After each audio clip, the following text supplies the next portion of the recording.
It's Tuesday, August 27th, and welcome to the Damon Bruce Show, brought to you by Aiyuk Sandwiches. It is awesome to have you here today. This live stream is powered by BetUS, and we will get into all of that, but it's roster cutdown day. And of course, the 49ers are always late to the information party. Most teams announce roster cuts like 9 a.m. local time, not the Niners. They're going to drag this thing out deep into the afternoon, later into the day. I guess the slow-moving glacial pace of 49er contractual business continues to be a storyline. Isn't that great? Thank you so much to the 49ers for always doing that. Again, late to the information party, so I don't have an actual 53-man roster to go over with you right here and now, but we do have some things to tell you about it. First of all, you can expect the two players who you might have seen not make it to the 53-man roster will make it to today's 53-man roster. Story goes that Kalia Davis, who had knee surgery after his Titans preseason opener, and then John Feliciano, whose offseason knee surgery is still hampering his activity a bit, both of those guys are going to start the year on the injured reserve list. That means there are two roster spots that otherwise would have been occupied by those two guys that are open. Kyle Shanahan has gone out of his way to say, look, here's how an NFL roster works. I know it sounds like the final 53-man roster gets released today, but there's nothing final about it. Sure, they'll keep 53. There'll be 16 names added to the practice squad. And at that point in time, they're going to start hunting other teams' scrap piles today. They're going to start looking for players they may or may not want to add. There is always someone coming and going around an NFL locker room. So the final 53-man roster that you see today, there will be nothing final about it. And I guess that's an important thing to remember as we're all sitting around like anxiously awaiting, oh, show me the list, show me the list. You pretty much know who it's going to be. There probably aren't many surprises out there for us. Did Brandon Allen get asked to join the practice squad because he's easier to slip through waivers than maybe Joshua Dobbs? Maybe that's the alluring, sexy headline that people will be writing about a little bit later on today. But I don't think that there's anything that is, going to be a monster in terms of, oh, yeah, without a doubt, that's a shocker of a roster move. Cannot believe the 49ers did that. I don't think that there's going to be one. Look, it is awesome to have you here today. I want you to bet on the fact that we're going to be with you at the 2-minute warning of each and every 49er game all season long. This show goes live at 11 a.m. Monday through Friday. Larry Krueger and I will be bringing you Wake Up Monday, Wednesday, and Friday early in the mornings. We're going to get going at 9 a.m. for you on West Coast time. And we're going to be bringing it to you all season long. So hopefully you're going to hit like and subscribe and be part of the Plus movement, baby. You can become a member of the initiated. Memberships available. Super Chat's always welcome. But I'll tell you right now, just by hitting like and subscribe, you'll go ahead and make my day. What do we got? Oh, a grand total of 7 likes for today's show. Is that it? Is all we can get out of you so far? Hopefully we can do a little bit better than that as the show moves along.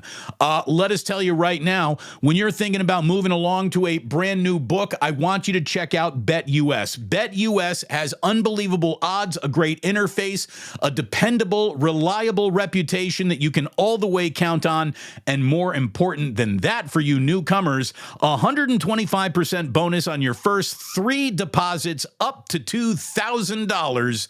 Make sure you check out BetUS. Vic here at BetUS.com. Get it all. Huge bonuses, great odds, a race book, in-game. BetUS, my online sports book and casino. Boom. BetUS. Check it out. You're going to be happy that you did. Speaking of you're going to be happy, you're going to be very happy when you decide to order lunch from Aiyuk's today. Make sure you use that app. I've been telling you about it for over a year. You start earning your way towards free sandwiches, but whether you're going to pick it up in any of his locations, try to have it delivered to you, make sure you order on the Aiyuk's Rewards app. It's not just for lunch. Aiyuk's for dinner is something that I want you to start thinking about. It's It's delicious. It's filling. It's a crowd pleaser. No matter who is in your crowd, there is something at Ike's for you. And the cool kids, the cool crowd absolutely gets together happy hour and later at the Dubliner West Portal here in San Francisco. Love me, the boys at the Dubliner. Thanks so much for them to sponsor and support this show.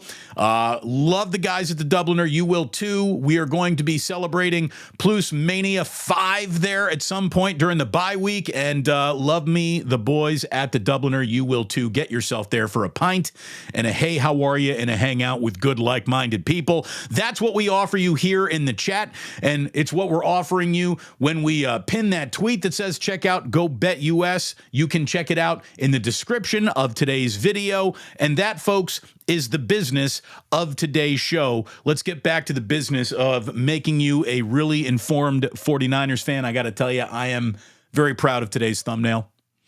If you've been an Avengers person, you're a Marvel person, maybe you get it. But it's like, congratulations to the 49ers as we sort of turn our attention to Trent Williams and Brandon Aiyuk here. What would you say the there is on them winning this hold in, hold out situation between Brandon Aiyuk and Trent Williams? What is the win for the 49ers in this situation? Tell me what it is. Tell me what it is. Trent decides to play for no guaranteed dollars and says he's sorry and reports to work saying, I didn't mean to muddle up your day at all.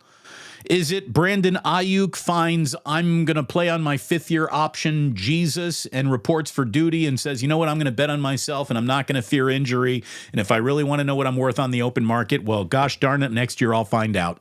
That's the advice that Steve Young was giving him on KNBR the other day.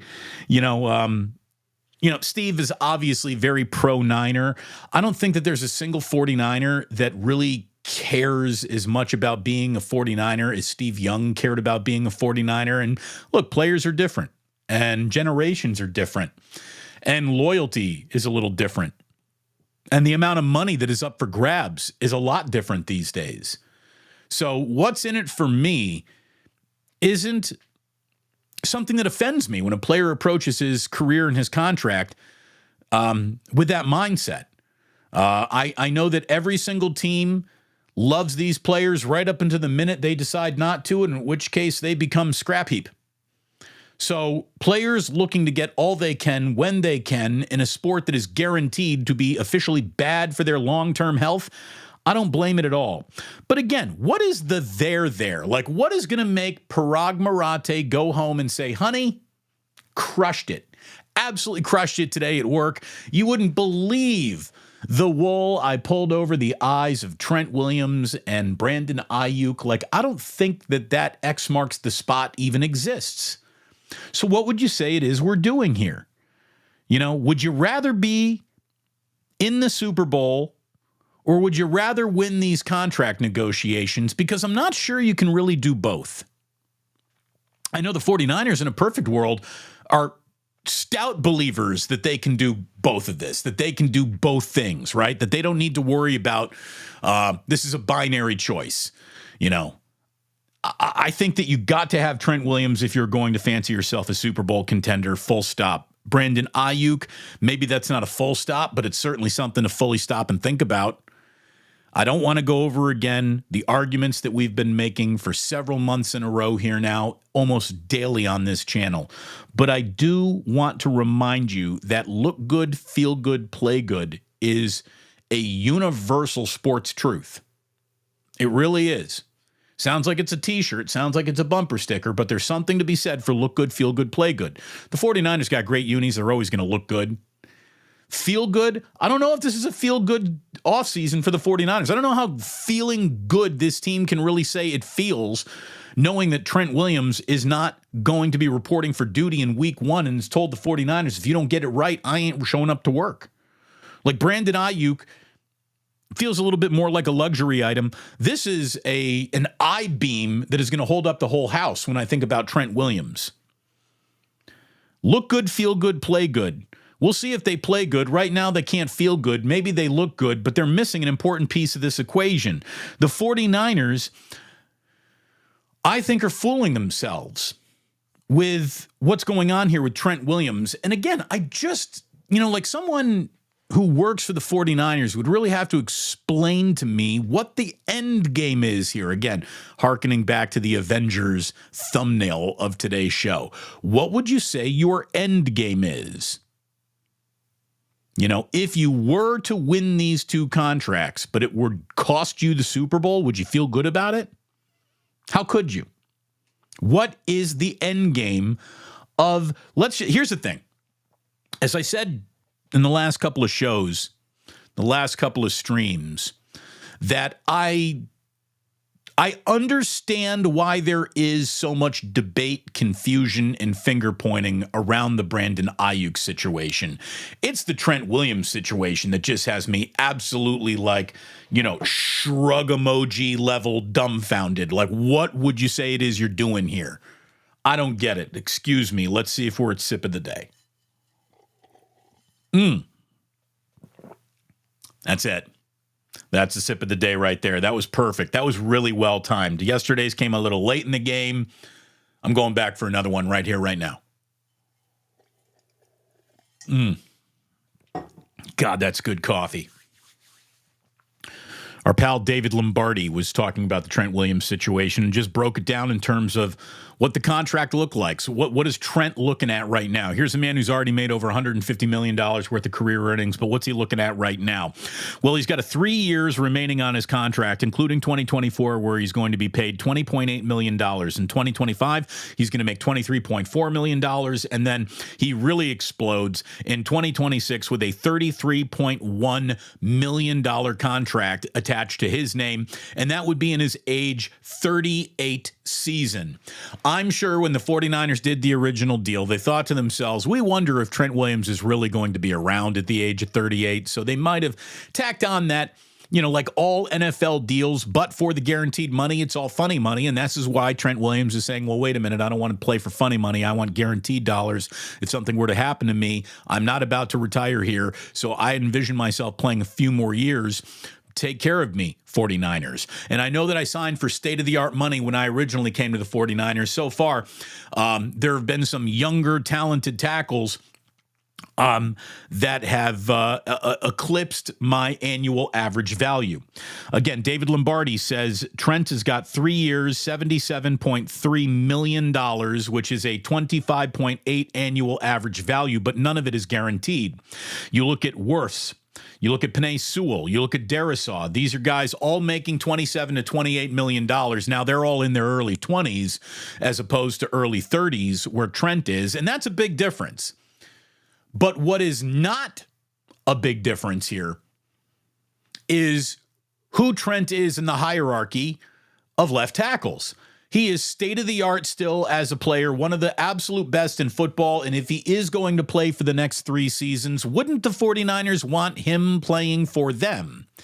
At no point in time will Trent Williams, regardless of guaranteed money or not guaranteed money, be regarded as somebody who could become a cap casualty.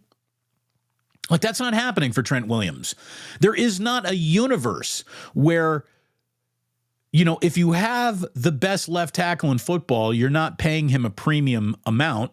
And there's also no universe is if Trent Williams were abducted by aliens and now you got to go get a new starting left tackle. There's no universe where you're going to be paying less than what you're paying Trent right now and getting anywhere near his level of performance.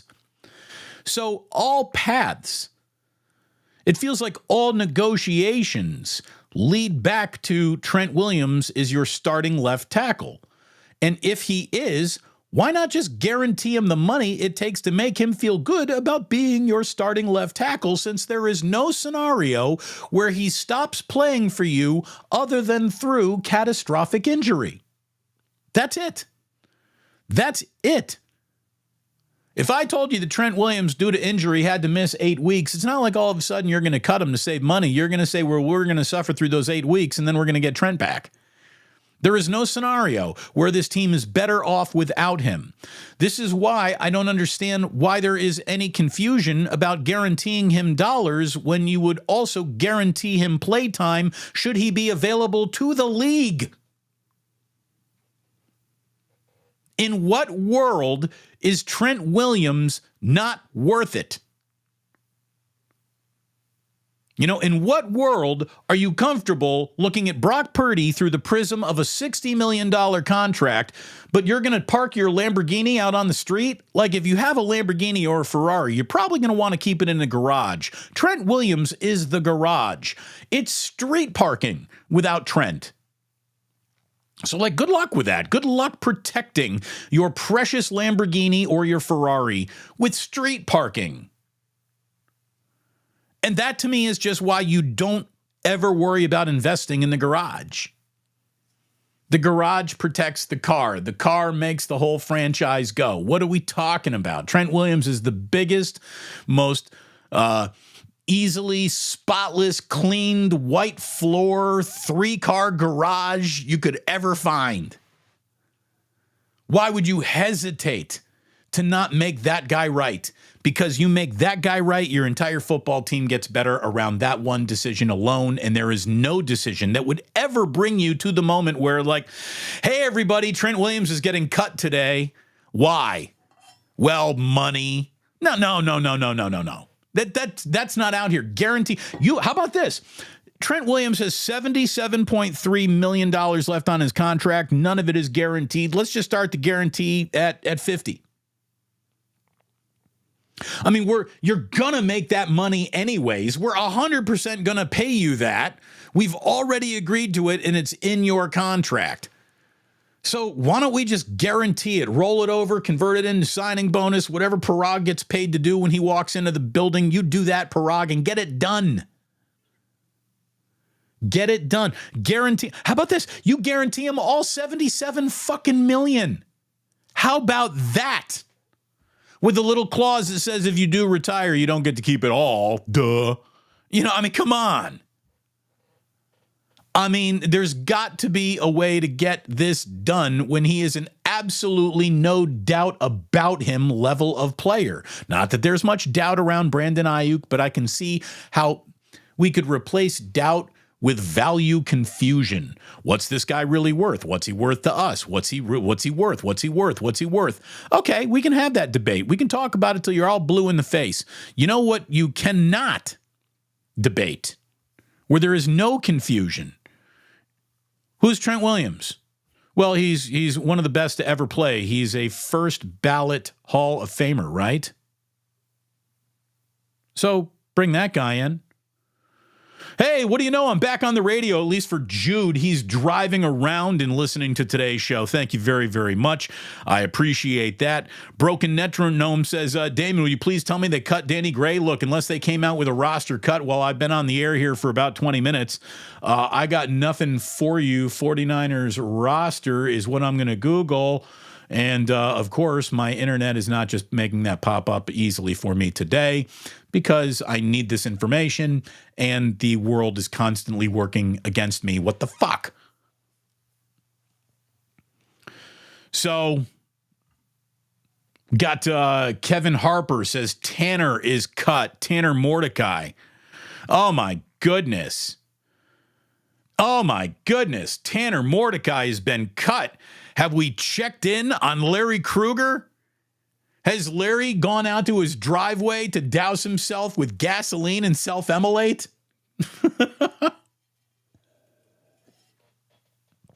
I guess we'll be talking about that one with Larry tomorrow. Drama. Yeah, here we go. Mordecai's cut. Larry's just punching in the air right now.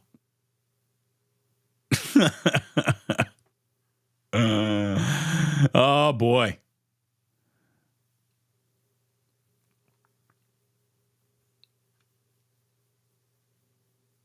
Let's see. Joe's saying, hey, Damon, what about Ike's for breakfast and dinner, too? Ike's for all 3 meals of the day.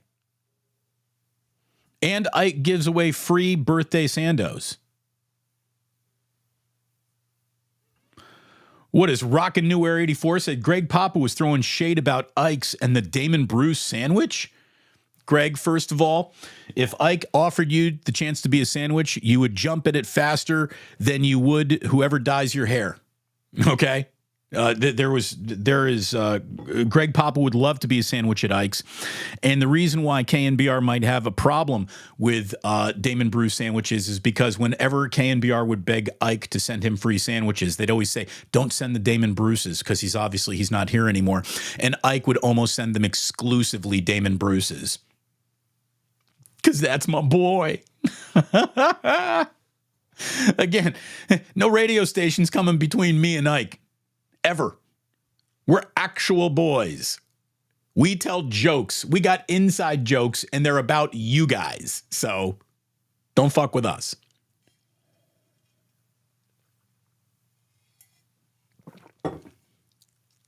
All right. What else we got? Going on here? I guarantee you that Greg Papa would love to be a sandwich at Ike's. The Skills Report putting $5 into the ganja jar. Thank you very much, Skills. He said, I dreamed Ratto subbed for Murdoch on the A-team. He and I argued over coloring books. Then my ex stole my Burger King and the dream ended. Here's some money. I have nothing to say other than what a unique individual you truly are in life. And I thank you very much for being a part of our goofy little, what is this? The island of misfit toys that we have over here. Damon, how high was Steve on KNBR yesterday? He's high on Niners. I don't think Steve gets high. He's not a I get high kind of guy, at least not the way I see my Steve Young. Ooh, my balls, Zach Ertz. I'll take Trent over B.A. Cowing. I'll take Trent over B.A. Cowing looks like a stud, by the way. Okay. I would too, because there is theoretically somebody on this roster who could, within theory, give you a good target for Brock Purdy as a wide receiver. There is nobody on this team who can do what Trent Williams does for this team. So what are we talking about? Now, Broken Metronome has it the other way, saying realistically, Aiyuk a bigger piece for our future than Trent. Trent Williams is important for winning now, but he's only got another year or two left in him. Yeah, but those are significant years. And I would say this right. Who wants to get out of the Brandon Aiyuk business? This is a guy you'd want to be on your roster for several years beyond this 1 year, so sign him up. Again, the money that you think is too much now will be just commonplace. Everybody makes that level of money soon. Trent Williams, there is no scenario in which Trent Williams is a cap casualty or is cut or is goodbyed. So guarantee him all dollars. Who gives a shit? He's going to be on the team as long as he's playing. If Trent Williams ever puts on another uniform, everybody involved in the 49ers front office should be marched to the cabbage deck at Levi Stadium and pushed off of it. They still grow cabbage on the top of Levi Stadium. And when I say cabbage, I don't mean shit that's cool like weed. I mean cabbage.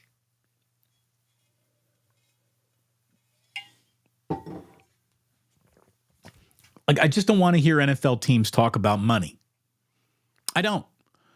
There's, but cap room and blah, blah, blah, blah, blah. Yeah, it's all imaginary. Go fuck yourselves. Make it fit. Okay? NFL owners are voting on allowing private equity firms to invest in franchise ownership is the other big story that is out there with all the roster cuts happening today. So what does that mean? Well, it's a move that will allow private equity firms to invest as limited partners to free up cash for owners to pursue projects like renovations. And it could represent a large shift, writes ESPN, in how the league has historically operated, with the majority of franchises run as family businesses with small ownership groups. Now, rising valuations are, again, the NFL is guaranteed to grow and make money. Guaranteed. It's one of the few things in the world where whatever you're looking at today, I promise you it will be worth more tomorrow. Nothing brings down the the valuation of these franchises. And as every single NFL franchise is now a key cog in how the media will evolve and be distributed in the future, they're worth even more than they're telling you they're worth, because they are the puppet strings that control all media marionettes right now. They really are. The Denver Broncos were sold for $4.65 billion. The Washington Commanders were sold for $6 billion. And there is a bevy of limited partners. This helps the league, basically, look, baseball, MLS, the NBA, they all allow private equity to come in and get like 30%. So it was only a matter of time before the NFL did it too. And what it gives is owners, it gives these private equity a place to make an investment that can't go bad. And then it gives the owners all these fast-tracked to low interest rate borrowed dollars in the immediate that will help them be cash flow positive in perpetuity.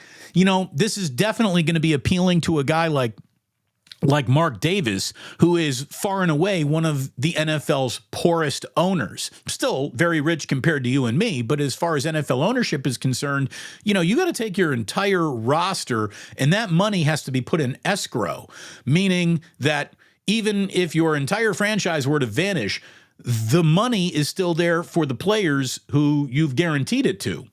And that makes it harder and harder for the less than ultra wealthy NFL owners to drop Patrick Mahomes level signing bonuses on guys who earn such a thing. So this just allows easier access to money for an already rich group of sons of bitches anyways. It's really not that much of a story. It's a boring story. The rich get richer. The rich always find easier paths to less penalty-laden borrowed dollars than you and I ever could.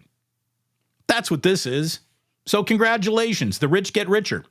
ESPN put out its top 100 player list. And what do you know? The reason why the 49ers are such an expensive football team is because they got a lot of talented players. For the second straight year, the 49ers led the pack with 8 players. There were players from 27 different NFL franchises that were considered for the list.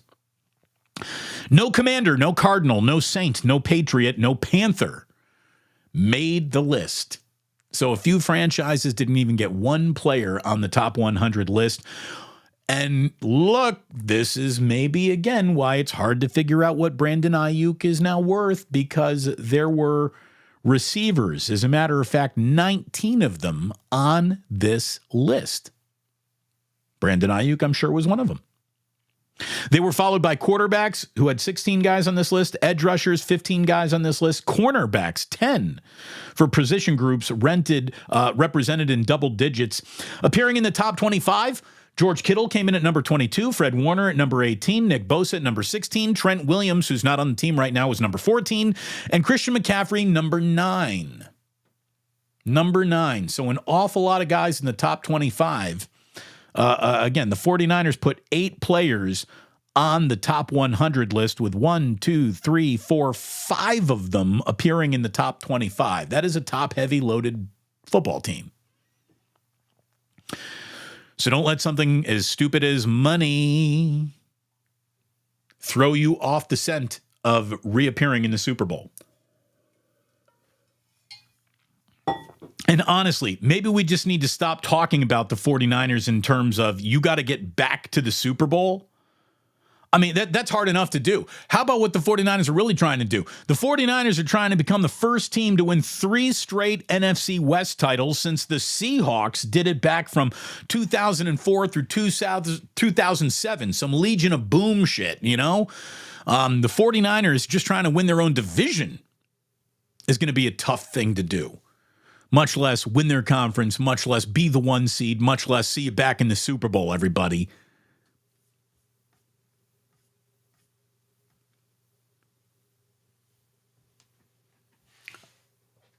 Thank God Brock Purdy is here.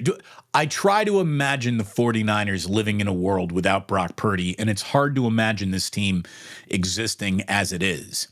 Like, there's a very good chance that Kyle Shanahan and John Lynch may have been in full bye-bye mode by now because of the Trent Williams, the Trey Lance situation. Had they not had Brock Purdy to be the ultimate mop to clean that up, I don't know if they survived that mess. I don't know if the 49ers are, in NFC title games and reappearing in Super Bowls, but for Brock Purdy being the perfect fit for this team. So you subtract him, it's impossible to imagine what the 49ers look like. This guy has saved more bacon than anybody in the NFL, if you really want to think about it. Dane Brugler of The Athletic was talking about just the failed quarterbacks of the 2022 draft class, and it really is a doozy.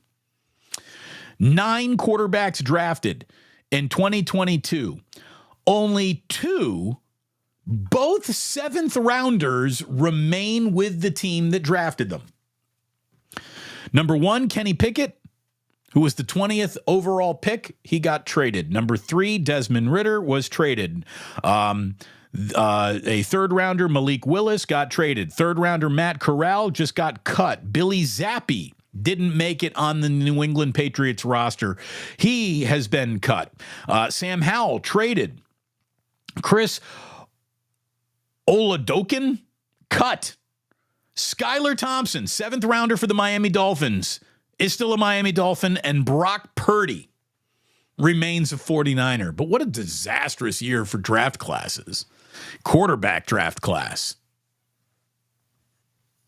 And the 49ers have finally found the one guy that they've been looking for and now are dicking around with 2 guys who will most help and affect or to the detriment of the one guy you finally found not help.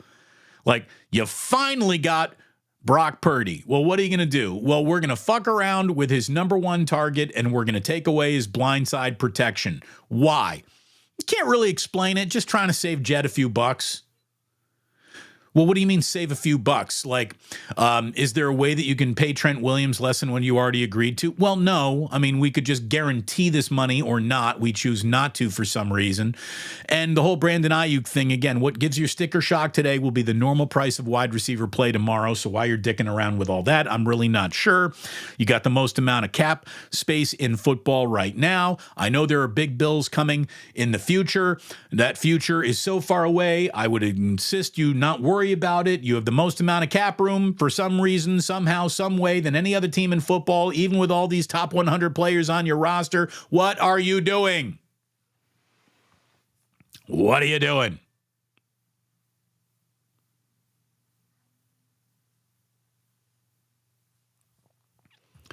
Give Trent a new car and a bonus. Buy him a pizza. Buy him a whole cow, tell him you'll slaughter it and keep it in a walk-in freezer for him. Whatever it takes. Like, it just, whatever it takes. Like, there is absolutely no discussion as to, well, what do you think happens with Trent? Well, we're probably going to cut him. Why? So that's not going to happen. So he's going to play. And if he's playing, you want him to play for you. But he's getting a little bit older. Yeah, but he's still state of the art. We'll worry about that he can't play when he reaches it. He's not there yet. He is not there yet. Corporal Tez says, look, the issue with Trent is that he wants guaranteed money over those multiple years, and if Trent decides to retire early, all the money owed to him will hit the cap at once. Well, I think you got to have some conversations that go, hey, Trent, you can't do this if we do that. We need you to report for duty if we're doing this. This is a negotiation. This is how we make it all fit together. We need some promises from you to get these promised dollars from us.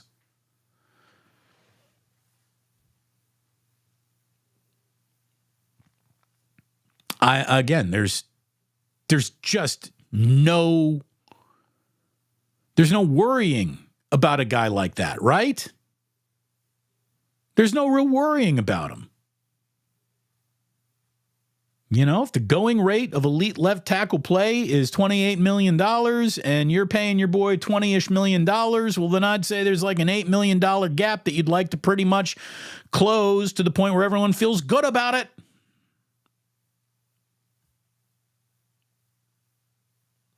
Brian J. asks, Kittle's new DirecTV ad, a message to the Niners about Trent. I didn't even see it. I didn't even know that Kittle had a new one.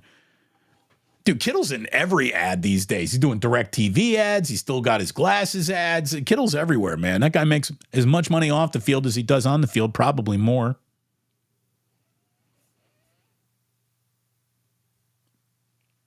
What else we got? Oh, speaking of making more money off the field than on the field, have you heard this? Travis and Jason Kelce and their podcast, New Heights, signed with Amazon 3 years, $100 million. 3 years, $100 million for those two guys to just be likable. And they are. They're very good at being likable, approachable, relatable. I like the Kelces. I got no problem with them. Cool dudes. But if I'm Amazon, I absolutely have you're not allowed to ever break up with Taylor Swift clause built into that, because I'm wondering how much of their audience is a whole bunch of Swifties who just tune in for any inkling of information about their fearless leader, Taylor.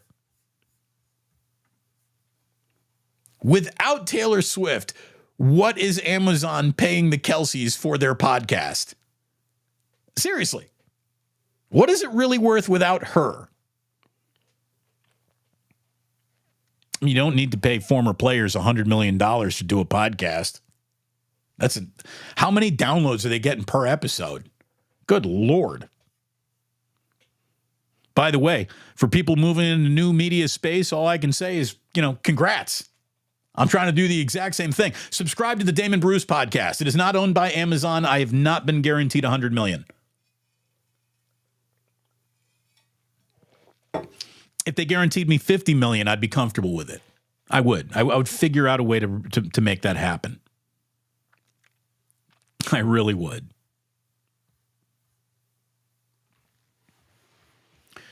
What else we got going on here in the chat today? I'm looking. This is John Paul, who says, regardless, you can't give a 36-year-old tackle the farm. You can't pay him more than a younger Tristan Wirfs. This isn't monopoly money.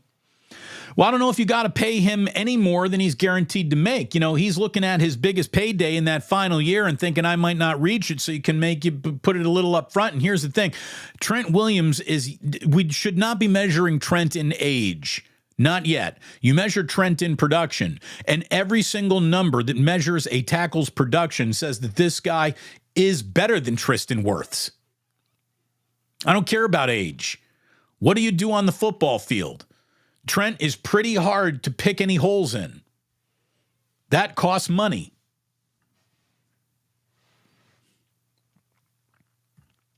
Larry in shambles. Over Mordecai? Oh, no. Oh, no. Larry burning the Mordecai jersey. I mean, here's the thing. What's more embarrassing? He gets waived and he's on another team? Or he gets waived and clears waivers, no one picks him up, and he's on the practice squad. I don't know. Larry just really, really likes potential. I think as much as anyone I've ever met. Oh, it's the Aiyuk Show. Brought to you by Damon Bruce. Hell yeah. Damon, what is in the Damon Bruce? Jordy wants to know. I'm glad you asked. I am thinly sliced ribeye, provolone, onion rings, A1 sauce, little lettuce, tomato, and onion if you like that. I like it on a soft roll. I don't like Dutch Crunch, and that's the way I get mine. Go ahead and get a Damon Bruce. It's like a steakhouse exploding in your mouth.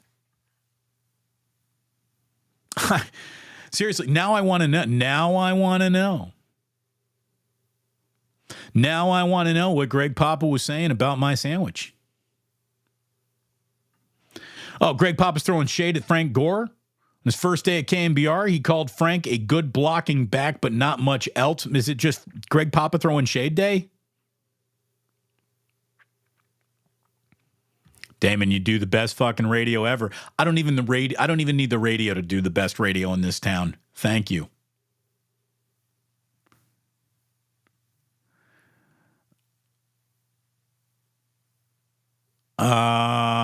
Let's see. Oh, Otis saying, hey, speaking of Levi's, they're about to have a $200 million renovation there. Isn't that super? Isn't that super? The 49ers, yeah, they're going to invest $200 million into Levi Stadium. They're going to improve the scoreboard, which I would go on record saying that scoreboard that they have needs no improvement.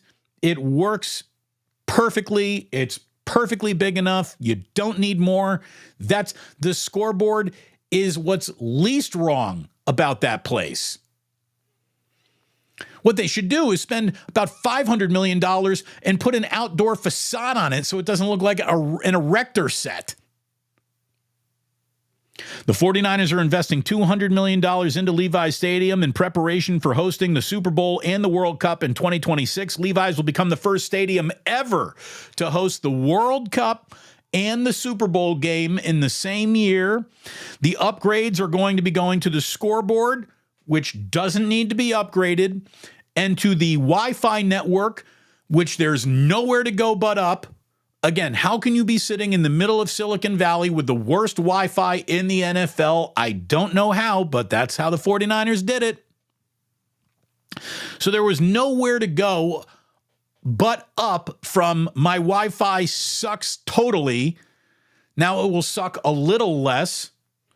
But basically, what is really going on here, they're going to tell you about the scoreboard, they're going to tell you about the Wi-Fi, but what they're doing is they're gold plating the toilets for the ultra rich in the luxury suites. There's 120 luxury suites, and every single one of them is getting their new furniture, getting their new well-appointed look, new carpet, new this, new that, new little chafing dish to hold the chicken wings that you've ordered for $1,000 a wing in your suite or whatever it is. All of their 120 seats will be hooked up. They will do a better job of taking, like, let's say Kate Upton shows up for one World Cup game and one Super Bowl. The 49ers will do a better job taking care of Kate Upton coming to the stadium twice than they will for any of you douchebags who actually bought 400 level season tickets. Because you know what you guys get to do? You get to sit in the sun and have mildly better Wi-Fi and look at a scoreboard that there was nothing wrong with it to begin with. They're basically spending $200 million to make sure that the ultra rich continue to get their rim jobs on game day and the rest of you can just fuck off. That's what the 49ers are doing. That's what it will be, a $200 million Levi Stadium splash that you won't recognize at all. That's what there's going on here. The largest 4K screen in the NFL. Congratulations. You now have the largest 4K screen in the worst stadium in modern stadia American history. Congrats.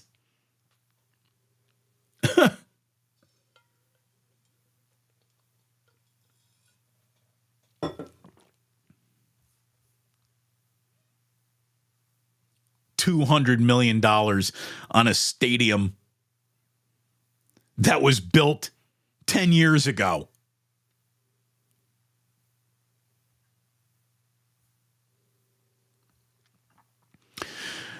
Steve says, cap space is not real. To not understand that shows you don't understand how cap works, and Dave Lombardi does. I'll tell you this. All cap numbers are manipulatable. All of them. All of them can be massaged. And I apparently have frozen. Am I frozen? I look frozen. I feel frozen. I feel frozen. Do I look frozen? Frozen D. Yeah. Oh, you know what's funny? The video is froze. But I can still put up, little, Michelle saying, uh-oh. Well, look, we pretty much reached the end of the show anyways right there. I was telling you about Travis and Jason Kelce making $100 million over 3 years to talk about how one dude's dating Taylor Swift. Pretty good. Brian, I agree with you. 100%. Here we go. Brian says, Bring back the ice-field urinal troughs. That's what I'm talking about. All right, so look, being frozen totally stinks. Let's get out of here with your today lesson in history.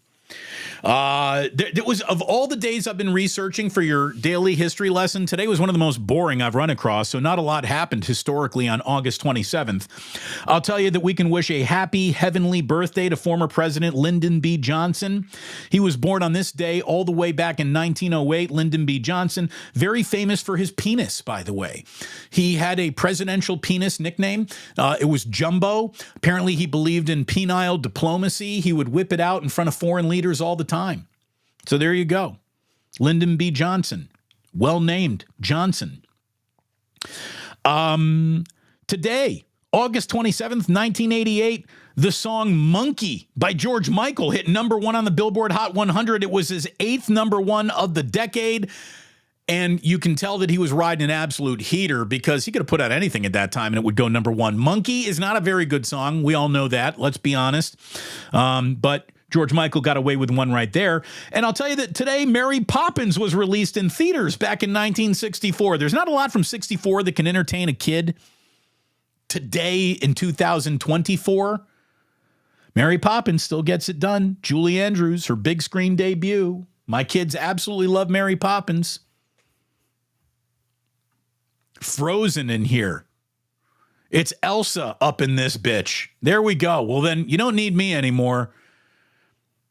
Thank you very, very much for taking a listen today. And if you're watching right now, all you're doing is listening right now. I thank you for doing that.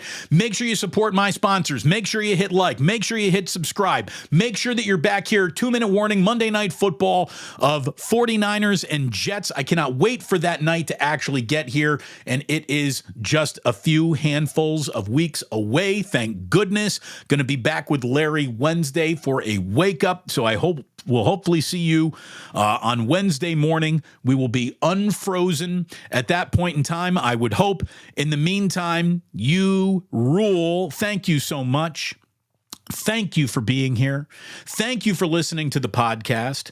Thank you very, very much for liking, subscribing. And thank you to BetUS for powering today's show. I want you to check out BetUS. Again, you can find the link in the description. You can find the link in the chat. Boom.